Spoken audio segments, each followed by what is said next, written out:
तो फिर से एक नए वीडियो में बहुत बहुत स्वागत है। तो आप देख सकते हैं क्लास का एनसीईआरटी बुक क्लास 10th, जिसमें देखिएगा प्रश्नावली 14.2।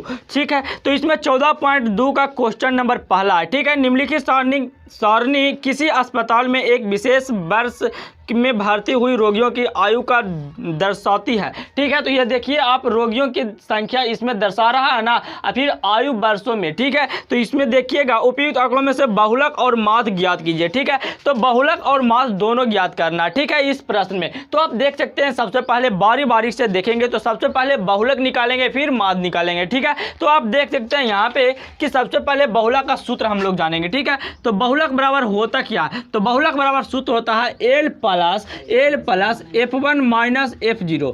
अब बाटा क्या होता है 2F1 minus F0 minus F2। ठीक है, और गुना H होता है। ठीक है, इतना होता है बहुलक बराबर सूत्र। ठीक है, तो आप देख सकते हैं यहाँ पे कि सबसे ज़्यादा बारंबारता होता है और उसको जो ये देखिए जैसे में उसका अंतराल होता है जो ही हो जाता है क्या बहुलक वर्ग हो जाता है। ठीक है, तो आप देख सकते हैं सबसे ज़्यादा कौन सा बारंबारता है तो 23 है। इसको क्या कर लेते हैं F1, फिर इससे ऊपर वाला जस्ट को F0 करते हैं और उसको से नीचे वाला को F2 कर देते हैं। ठीक है, अब इसमें देखिएगा इसमें जो बहुलक वर्ग है जो 35 से 45 है, इसका निम्न सीमा वाला को L कहते हैं। ठीक है, तो इसका निम्न सीमा क्या है तो 35 है। ठीक है, आप देखिएगा यहाँ पे कि अब जो इसका H होता है, H खाली सिर्फ निकालना है तो H होता है, तो देखिएगा 15 से जो 25 के जो इसमें जो डिस्टेंस है वही H हो जाता है। ठीक है, तो H बराबर क्या हो जाता है तो देखिए 35 में से 25 जाएगा तो 10 बच जाएगा, और 25 में से 15 जाएगा तो भी 10 बचेगा,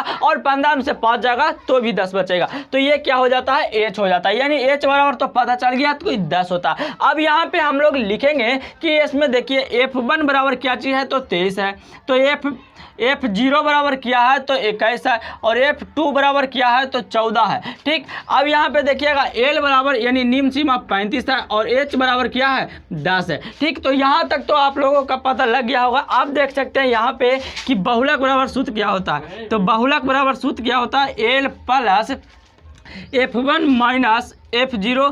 अब बाटा क्या होता है 2F1 minus F0 minus F2 गुना H।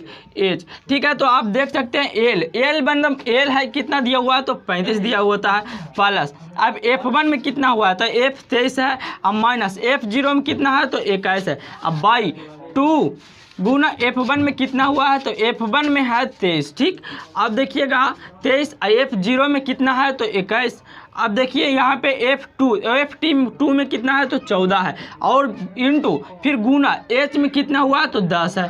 ठीक, तो आप अब देख सकते हैं यहाँ पे कि 35 अब प्लस क्या चीज़ है तो देखिए 23 में से अगर 21 जाता है तो 2 बच जाता है, और 23 दूनी 46। अब देखिएगा 21 माइनस में है और माइनस में 14 है, यानी 5 3 35 माइनस 35 यानी 46 में से 35 जाएगा कितना बच जाएगा तो देखिए 11 बच जाएगा। कितना बच जाएगा देखिएगा 11 हो गया, 11 बच जाएगा। देखिए 11 अगर 1 से भागा देंगे 11 में तो 11 मतलब लगेगा 35 से गुना कर देंगे तो 11 में। ठीक है, तो आप देख सकते हैं यहाँ पे कि कितना आ जाएगा तो 385। अब देखिए 385 आ गया, प्लस कितना हो जाएगा 20 हो जाएगा। तो आप देख सकते हैं 385 में अगर 20 को ऐड करते हैं तो अगर 385 में 20 को ऐड करते हैं तो क्या हो जाएगा 405 हो जाएगा। अब देखिए 405 बटा 11।